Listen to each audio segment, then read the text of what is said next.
Hollow press ව්‍යායාමය ඉගෙන ගනිමු. Hollow press එක කියන්නේ කෝර් එක ශක්තිමත් කරන ව්‍යායාමයක්. ඒ කියන්නේ බඩ අඩු කරන කෙට්ටු කරන එකක් නෙමෙයි මේ. කෝර් ස්ට්‍රෙන්ත්නින් ව්‍යායාමයක්. මේක ඒ වගේම ෆුල් බොඩි ව්‍යායාමයක්. අපි මුලින්ම යන්න ඕනේ හොලෝ ඉරියව්වට. මේකෙදි අපි කරන්නේ මුලින්ම බිම නිදාගෙන ඔළුව උරහිසත් එක්ක උඩට උස්සනවා. මෙන්න මෙහෙම පොළොවෙන් උඩට ඉස්සලා තියෙන්න ඕන ඔළුව. ඊට පස්සේ කකුල් දෙක දිග ඇරලා උඩට උස්සලා තියා ගන්නවා මෙන්න මෙහෙම.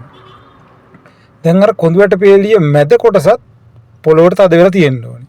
මේ ඉරියව්වේ ඉන්න ගමන් ඩම්බෙල් දෙක අරගෙන මෙන්න මෙහෙම උඩට බෙන්ච් ප්‍රෙස් එකකට සමානව ප්‍රෙසිං ව්‍යායාමයක් කරනවා. මේක උඩට යනකොට හුස්ම පිට කරන එක වැදගත් වෙනවා.